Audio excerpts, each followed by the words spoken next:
Hello and welcome to Neverwinter Nights, and this will be part 59.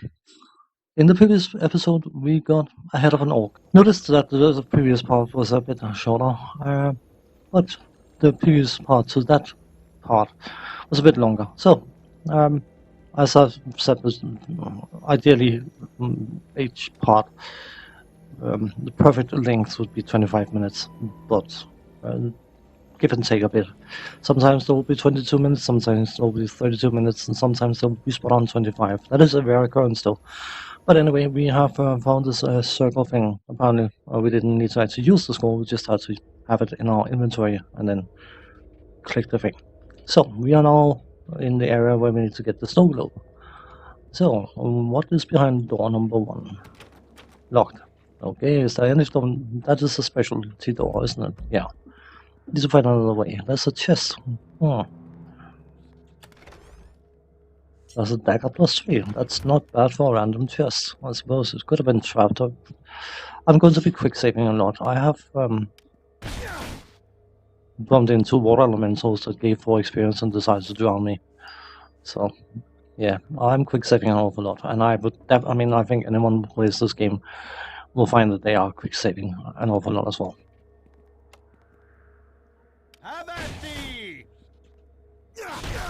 Of course, you have to be careful about relying too much on quick saves, because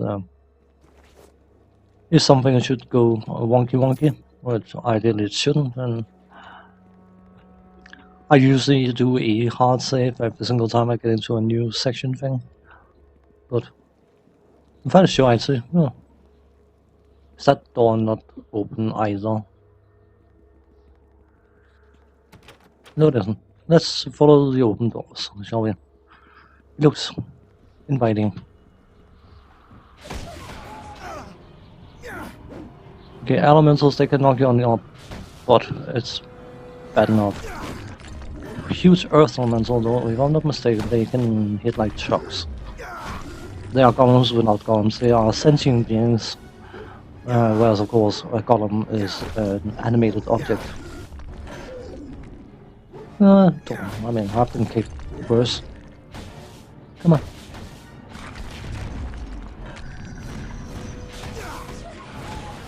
It's a reflex save. Okay, it shouldn't be too bad.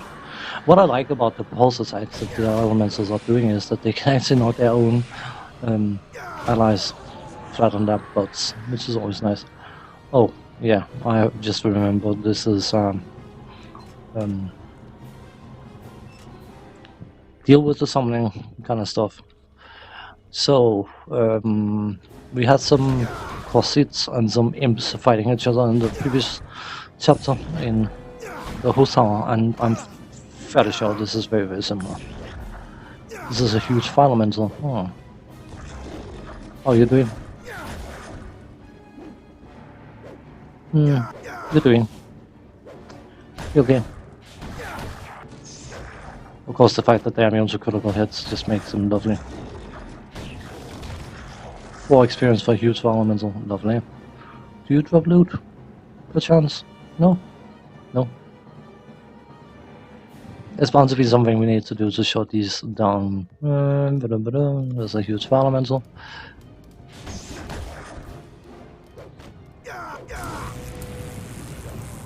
Yep, there's a huge fire elemental. If you want to, well, of course you didn't want to walk away, did you?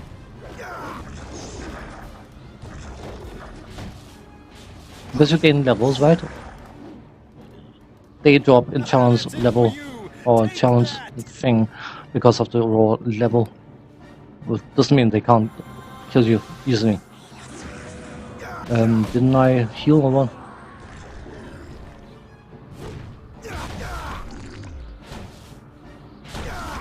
Of course, if you fail that same throw, by the way, you get knocked prone. I'm pretty sure that Earth Elemental actually got knocked prone by the Elemental, which is always cute. Don't somehow screw up by destroying that version? I could have.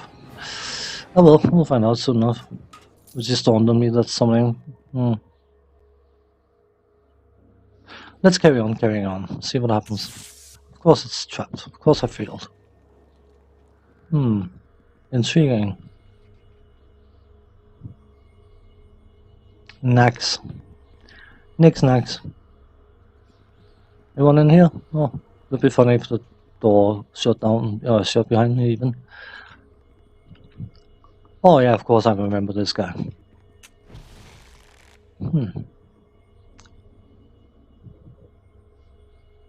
We're back to failing acid trap saves apparently. I mean, it's not an easy save. It's not that I'm rolling one on difficulty class 10 traps. But it's definitely not the percentage value it should have.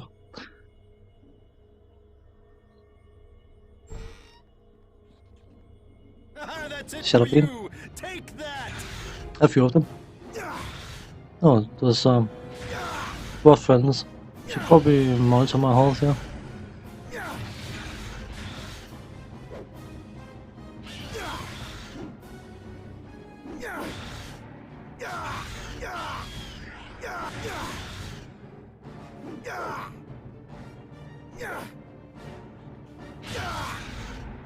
This guy, he wants to be freed.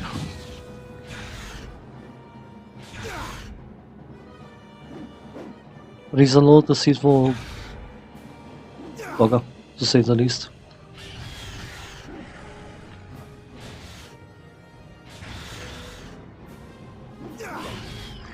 Because he offers us a special treasure kind of thing if we free him. And what he offers us is actually a snow globe. I'm going to spoil it because I'm just going to blast through it. But of course, the only thing he can actually do eventually is to tell us how to acquire it. We still have to go and acquire it, so he's actually not rewarding us anything. And it is very, very the nature of what or something. Yeah.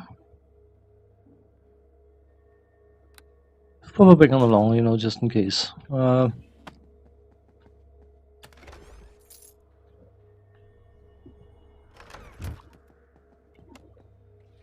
on.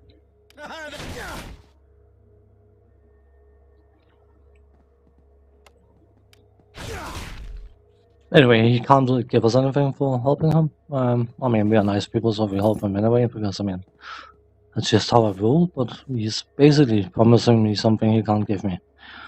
This is hardly fair, I suppose, but, all that stuff. We can just ignore him for now. It's much more fun telling him, you know what, you can't give me anything, because I've already taken what you offered me. Probably be careful, because I can only fail that saving throw on a 1, but look at me roll 1.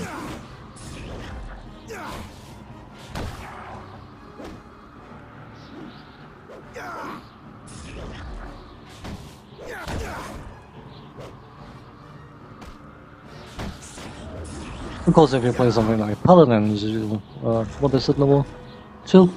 You get Aura's Courage, where your Paladin becomes immune to fear. The reason I mention that is because I have had issues with this character and other characters.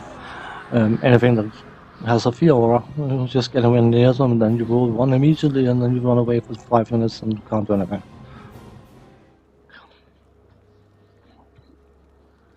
Of course, being terrified completely and utterly consumes your ability to even consider using a potion of clarity or something to get rid of the fear. That's another fire summoning chamber. Let's just destroy them to make absolutely sure.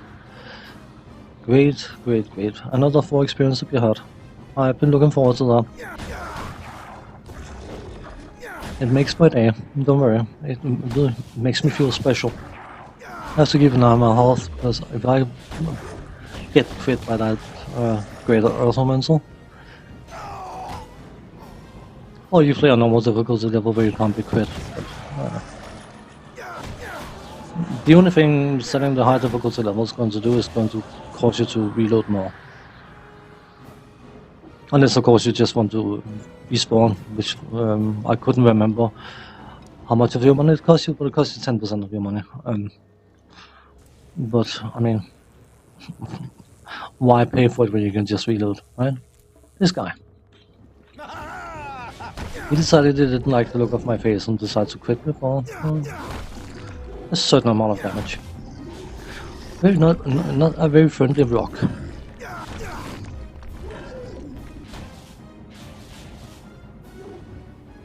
I mean, considering how old this game is, it doesn't look spectacular, that would be lying. But, you know what?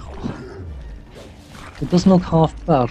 Oh, it died. Good. And I nearly did as well. See, it just crit me for 40 points of damage, which is by no means the highest amount of damage you can take from a hit. No.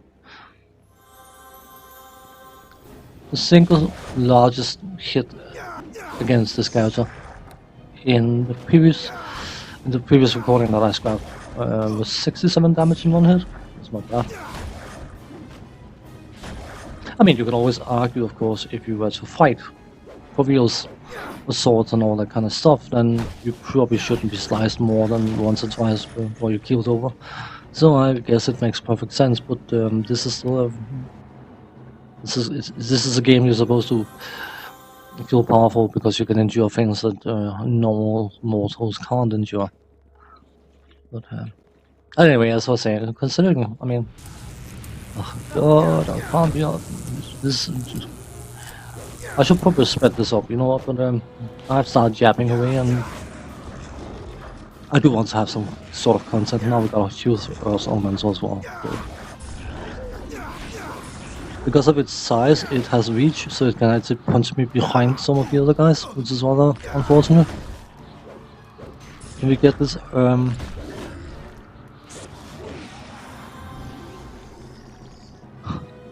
I mean, the high tumble skill is absolutely divine. I should. Okay, let's get rid of the scrap first, and then we need to destroy that brazier because I don't want to have to deal with those kind of idiots before experience. You are badly wounded. Come on. Can we kill it, please?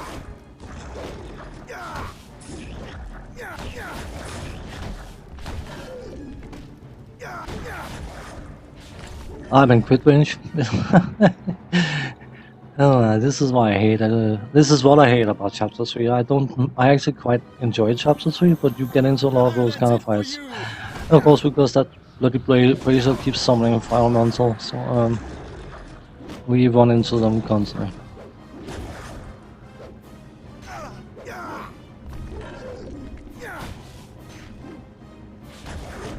That earth elemental is quite keen on hitting me.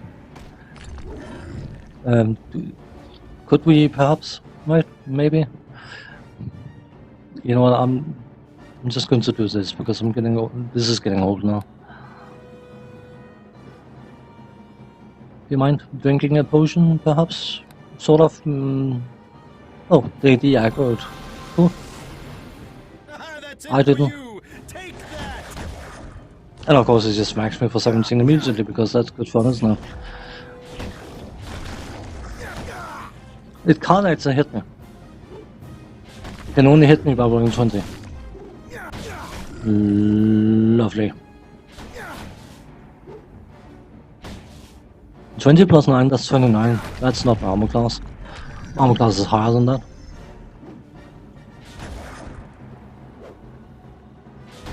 Lovely. Marvelous.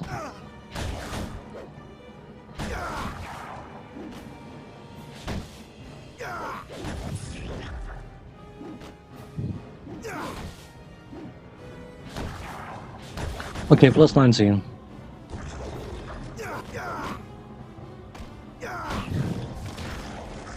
Well, I bought 40 heal potions even, and I did that for a reason. You know, we need to shut that razor down before this gets out of hand, because this is getting old now. Can we bash it, please? Come on, please. Bash the bloody thing. Destroy it. I don't want to see another. Oh, crap. Of course I ended up seeing another, didn't I? That should be it. The highest bonus attack I've seen from an enemy, I think, is 35.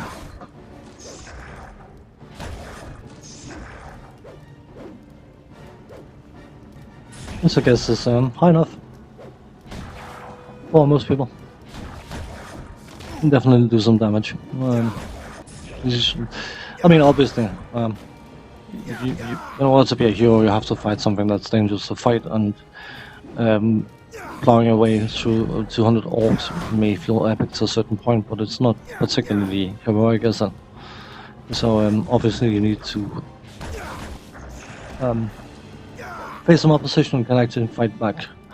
But sometimes it just feels like, okay, you know what, you spend an entire game trying to build up an armor class to a great point, and then you meet this one enemy that doesn't give a toss whether you got armor class 1 or 40. It will still hit you. Which can feel a bit deflating. I suppose it could be worse, and there's always a worse example for everything. I don't know if there's anyone potentially watching this that has played what's it called? Pathfinder? Kingmaker or Kingdoms, whatever it's called. I've seen someone else playing it. I decided to buy it. And Pathfinder, of course, is a deviation, a modification thing of Dungeons & Dragons. A approved one, by the way, I should say that. It's fair enough to... it's only fair to say that. But something that I found extremely unpleasant about that game was the fact that the information given in the game, it's Dungeons & Dragons, but it's not. There's quite a few extras that's been, or traits and feats and whatever else they call it, that's been modified to a certain extent. So basically, even though it is Dungeons & Dragons, it sort of isn't. Or maybe I've just been out of the loop for too long, so I don't know the difference, but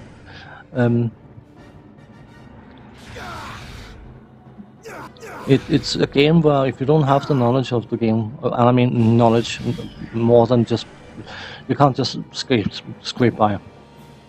You need knowledge of the game. Fighting level 4, anything that hits you for 69 points of damage. It was just okay. This is just okay. I'm not playing that kind of game. I don't find it cool. I don't find it fun. I don't find it interesting. I don't want to play a game where, unless I define that difficulty level, if that difficulty level is an option, and I have the choice to say, you know what, I'm perfectly fine having to drink 200 potions, make sure that my characters are placing every single stat point, skill point, whatever point accurately, and at the correct location, quick spots, whatever, in order to defeat encounters. I'm perfectly fine with that, but I need to be able to say, I made that choice. It was something I chose. It wasn't just something a game designer chose that this is probably a decent challenge for the average player. Because I'm not the oldest guy around, I suppose, but I mean, I'm getting to a point in my life where I don't necessarily, again, it should be by choice, but I don't necessarily want to have to spend hours and hours and hours and hours in order to learn how to min-max my character. Min-max my character so I can get past level 4 enemy. I'm just not in the mood for that kind of stuff, and I'm sure and certain and convinced that there are several people that enjoy that kind of game, and that's cool. But I just think it is completely stupid. Functioning Wizard Lab. Hooray. And it's stupid because I'm not given the choice. I like to be able to set the challenge that I want to play, that I want to have. If I'm in the mood, I am never in the mood for playing 2 games. If there's no resistance in a game, I lose interest in it very, very quickly. Don't get me wrong. I would never play a story mode game or something like that, unless it was a game that I had no other interest besides the story. But even then, I would probably find some way to get myself to play through other somewhat challenge. But I don't necessarily want to have the so-called average challenge to be at a point where I feel that I have to min-max in order to get anywhere. And yes, it was cool when you finally beat whatever it was you were beating, because I mean, just going in and hit your level 4 character one-shotting them because they have 17 benefits from 17 different things, because they have 12 in this and 8 in that, and then they have this feet, and then they have this trait, and then they have this mushroom sticking out the arse. It just got annoying, it just got frustrating. And if you have a boss that stands in front of you and say, if you don't move out of the blah blah way in 5 seconds, I'm going to absolutely crush every single bone in your bloody body. That's a telegraph you can understand, but when you fight someone and just a random attack which just goes in and one-shots you, I call it bullshit.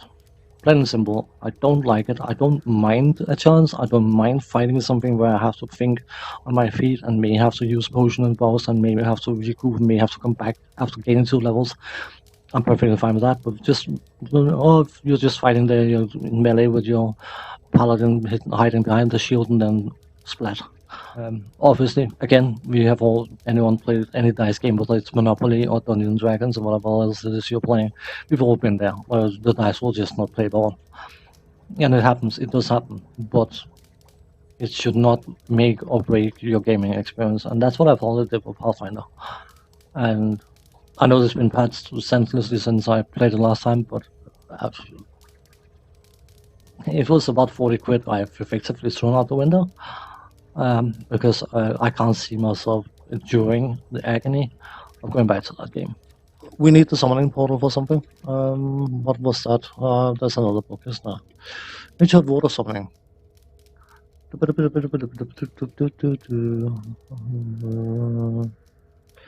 Slot song to the pool. Okay. We need that water elemental in order to free Nax that we bumped into last time. But you can wait. Fairly sure that water elemental is the only thing that can break the enchantment on his door. But I don't want the water elemental to go around and steal my valuable experience, so.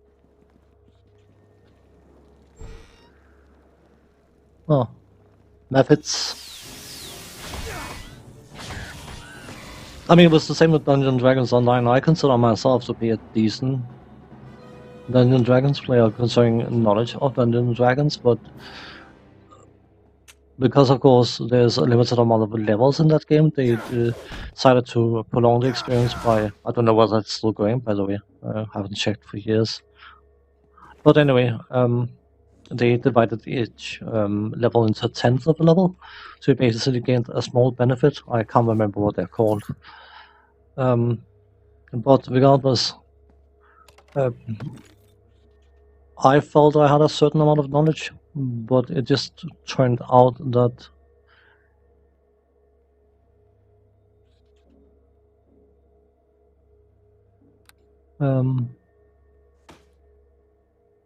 got that one already. That I felt I had to relearn Dungeons and Dragons in order to build a character on that game. I wouldn't say I love Dungeons and Dragons. That's perhaps pushing it a bit hard, but I'm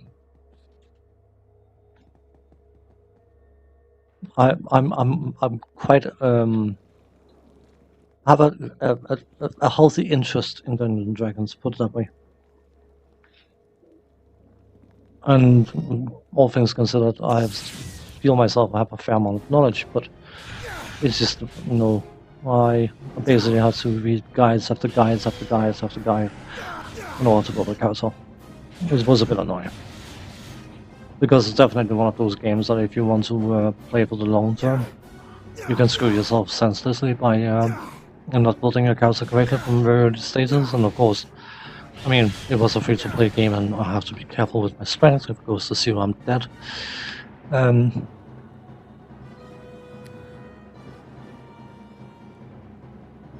Sure, we have time more, don't we? Maybe not. It's okay.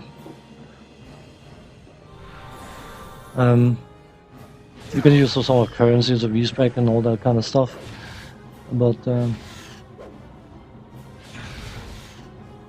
it's just a bit annoying. I suppose if you had been playing it from the start and followed the changes and all that stuff and read manuals and that kind of stuff, which I usually do. I do indeed enjoy reading manuals, but at the same time, I basically thought I had to relearn the game. The game was cool, by the way. Basically,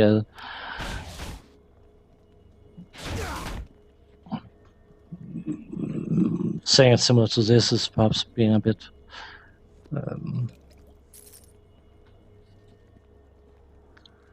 what's it called? Oversimplified. It's still a role-playing MMO even, so it's still a first-person kind of thing. But don't get me wrong, I did enjoy it for what it is, whatever. How was that diary? Okay. I began starting opening. Something like cat, see someone in the dog. Bears. Okay, so basically it's cat, dog, bear, dragon. It's a hint to this little puzzle here. Picture of a dragon. Bear. Wolf. Puma. So, ding, ding, ding. Oh, it opened the door. Wasn't exactly the hardest thing, but as you can probably tell, reading random journal pages is usually beneficial. Pedestal. Oh, of course, yeah. That is where the snow globe is that we need to get.